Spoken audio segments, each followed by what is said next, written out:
En 2017, je suis allée aux États-Unis puis j'ai été vraiment confrontée à une réalité qui n'était pas la mienne. C'était époustouflant. Pas juste pour l'ambiance et les décors américains, non.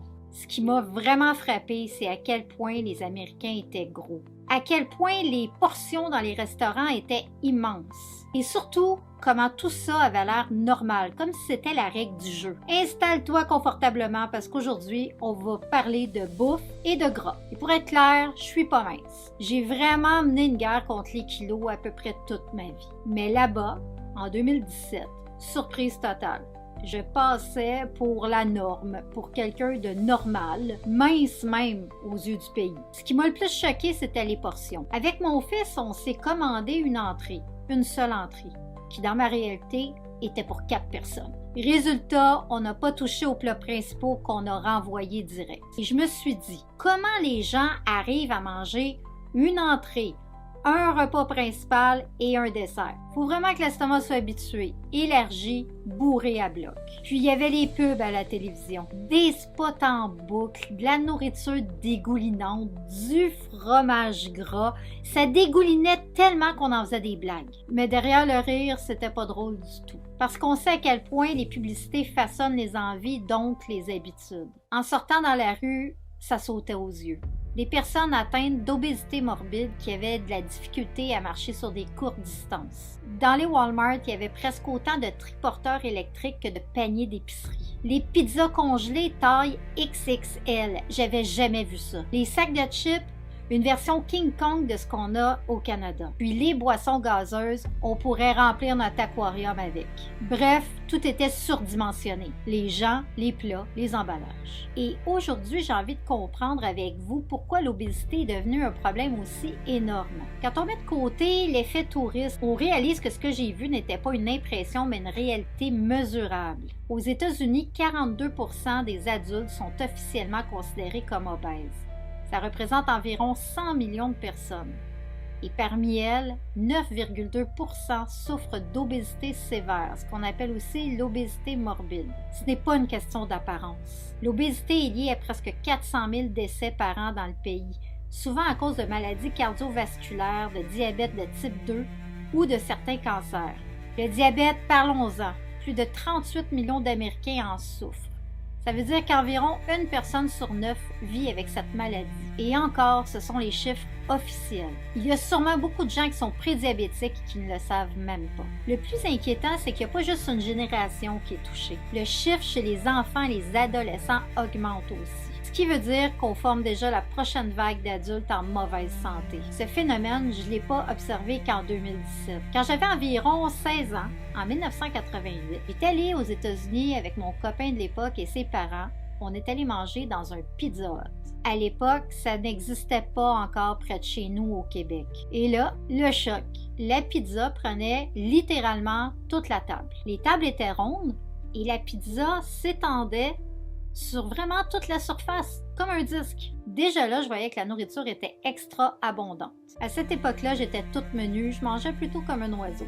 Me retrouver devant une pizza qui faisait la taille de ma cuisine, c'était irréel. Et en observant autour de moi, je comprenais un peu mieux pourquoi le phénomène de l'obésité était déjà visible. Les années ont passé, puis ce que j'ai vu en 2017, c'est que le phénomène a littéralement explosé. Les Américains se sont adaptés à une nouvelle réalité. Les parcs d'attractions comme Walt Disney, Universal Studios ont vraiment élargi leur manège. Les sièges de cinéma sont plus larges. Même dans l'aménagement des lieux publics, on voit que tout est repensé pour des gabarits beaucoup plus imposants. Mais là, il y a une situation qui m'a vraiment marquée. Dans une des attractions à Walt Disney, dans le manège de Star Wars, on devait faire une expérience en apesanteur.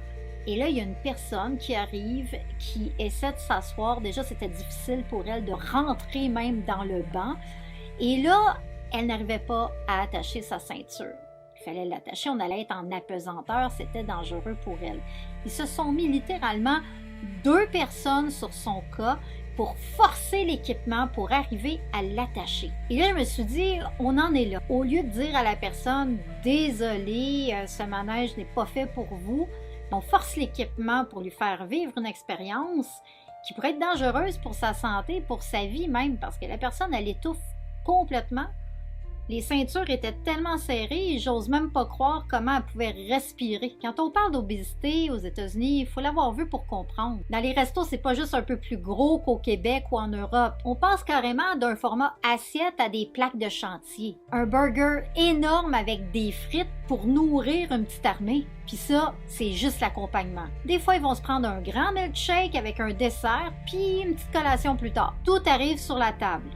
Comme si le message était vraiment clair, mange jusqu'à ce que tu débordes. Ben, mon fils et moi, on a économisé de l'argent, on a mangé un repas par jour, puis on a séparé une portion pour 2 personnes. Puis il y a les supermarchés, tu passes la porte puis tu as une claque visuelle. Des allées entières remplies de chips, de biscuits, de chocolat, de soda jusqu'au plafond. Les formats familiaux, on dirait qu'ils sont faits pour ravitailler un camp de vacances. Et le prix était ridiculement bas pour la quantité. Pendant ce temps-là, les fruits, les légumes, ça coûte un bras. Puis quand ton portefeuille décide pour toi, devine ce qui finit dans le panier. Puis partout où je regardais, c'était un choc. Des gens en mobilité réduite, dans les autobus, dans les hôtels, dans les rues, dans les attractions, partout. Pas à cause de l'âge, mais à cause de leur poids. Tous les autobus étaient équipés de lève-personnes. C'est là que tu comprends que l'obésité, c'est pas juste un chiffre sur la balance. Ça finit par gruger l'autonomie puis la liberté de bouger au quotidien. Plus j'observais, plus c'était clair. C'était même pas une histoire de volonté personnelle. Oui, les choix individuels comptent, mais tout, absolument tout dans ton environnement te pousse à manger plus, à bouger moins, à t'installer dans un cycle où la malbouffe est partout, pas chère et prête à être engloutie. Aux États-Unis, tu te bats pas juste contre une habitude. Tu te bats contre un système au complet qui rend cette habitude presque inévitable. Petite parenthèse avant de continuer sur le sujet des États-Unis. Un phénomène inquiétant prend de plus en plus d'ampleur chez certains influenceurs. Tu connais le mukbang? Ces vidéos où des gens s'installent devant leur caméra et engloutissent une portion gigantesque, phénoménale de nourriture, parfois jusqu'à en être malade, juste pour faire des vues, encouragés par une immense communauté. On a des poids lourds comme Nico Cado Avocado, qui a explosé les compteurs avec ses orgies de bouffe filmées en live, au point de devenir l'un des visages les plus extrêmes du genre. Il y a aussi Stéphanie Sou, très suivie pour les mukbangs, mêlée à des story time. Elle raconte ses secrets ou drames personnels en mangeant, créant un cocktail diabolique de voyeurisme et d'excès. Et sans oublier Yuka Kinoshita, star japonaise incontournable du mukbang, capable d'engloutir entre 5 000 et 23 000 calories par vidéo, avec plus de 5 millions d'abonnés. Des gens qui sont pas là pour nous inspirer à mieux manger, là, mais pour divertir. Quand ces vidéos-là font des millions de vues, ça envoie un message clair. Manger en excès, c'est le fun. Puis pour certains, malheureusement, c'est devenu un objectif à atteindre. Moi, je trouve ça profondément dégoûtant. Pour moi, c'est vraiment l'équivalent d'un film d'horreur. Regarder quelqu'un se détruire en direct, voir un public applaudir, jamais je vais encourager ça. Je veux maintenant aborder le body positive. Et je parle en connaissance de cause parce que j'ai même essayé. J'ai vraiment tenté de m'accepter comme femme obèse assumée. Mais en réalité, j'ai vraiment pas été capable. Pourquoi? Parce qu'au-delà de l'image, il y a une réalité physique. À 111 kilos, donc près de 245 livres, j'arrivais pas à monter les escaliers sans avoir de la difficulté à respirer. Courir, on oublie ça, j'avais mal aux genoux. Me relever du sol, impossible. Même attacher mes souliers, c'était devenu un effort énorme. Dans mon quotidien, mon corps, il suivait plus. Oui, le body positive, à la base, c'est une belle idée. Tous les humains méritent le respect, puis ont le droit de s'aimer. Ça, c'est malgré leur morphologie. Mais il ne faut pas que ça soit utilisé pour ignorer des problèmes de santé réels. S'aimer, oui, mais il faut savoir prendre soin de nous pour pouvoir vivre pleinement puis plus longtemps. Des figures comme Tess Holliday, Sonja Reen, Taylor ou Susie West sont devenues de véritables icônes de body positive. Ce sont des femmes talentueuses, inspirantes, avec une forte présence publique. Mais même en étant belles et charismatiques, ça ne veut pas dire que leur état de santé est optimal. Le poids en soi n'est pas le seul indicateur de santé, mais quand il entraîne des difficultés physiques ou des risques médicaux, il ne faut pas fermer les yeux. Puis si j'en parle aujourd'hui, c'est parce qu'en 2021, j'ai décidé de me prendre en main. J'ai commencé à faire le jeûne intermittent que je fais toujours aujourd'hui. Puis je me suis jamais privée. J'ai simplement changé ma façon de manger. Puis petit à petit, je suis passée de 111 kilos à 84 aujourd'hui. Mon objectif, c'est 70 kilos. Puis peu importe le temps que ça va prendre, je vais y arriver. Puis c'est pas vrai que parce que tu es en ménopause, tu y arriveras pas. Parce qu'à 52 ans, je suis en plein dedans, puis j'y arrive. Le body positive, ça peut être un formidable outil d'acceptation de soi. Ça devrait aussi s'accompagner d'une conversation sur sa réelle condition physique. Il y a aussi un autre phénomène dont on parle très peu puis qui me dépasse complètement. Celui de certains hommes qui encouragent leur compagne à prendre de plus en plus de poids. Pas juste quelques kilos, là, non.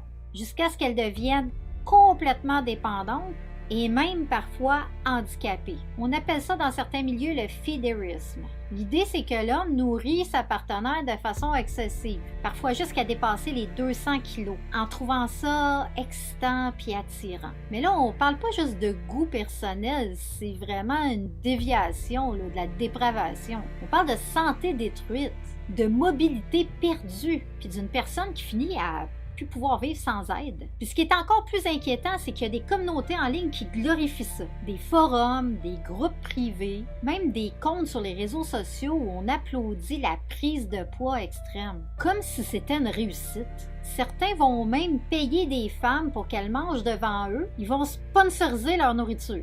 Pour moi, c'est exactement le contraire de l'amour. Alors, après tout ce que j'ai vu puis ce que j'ai vécu, je vais te dire une chose. L'obésité, c'est pas juste un problème américain, c'est un problème humain. Pour moi, l'amour de soi, c'est pas juste se raconter que tout va bien quand on n'arrive plus à monter un escalier, là. C'est avoir le courage de regarder la réalité en face et de faire quelque chose pour soi. Peut-être qu'on est rendu dans un monde où la nourriture est devenue un loisir au lieu d'une nécessité. La preuve, c'est que quand on sort, on pense tout de suite à aller au restaurant. Quand on va au cinéma, on pense tout de suite à prendre une quantité astronomique de popcorn, de sucre devant un film. Quand on est devant la télévision, ça devient un tic nerveux de manger. Puis ce qui me frappe le plus, là, c'est que le gouvernement, qu'il soit américain ou ailleurs, fait rien pour contrer le problème. Pourtant, ce serait vraiment facile de mettre en place des mesures simples. Encourager la santé plutôt que l'obésité. Alors que ce soit à cause de la culture, de l'environnement, puis de certaines relations toxiques, si ton corps devient une prison, souviens-toi que tu es la seule personne à pouvoir trouver la clé. Puis si je t'ai parlé aujourd'hui, partage la vidéo. Puis ici, là, une petite vidéo qui pourrait t'intéresser. Ciao, ciao tout le monde!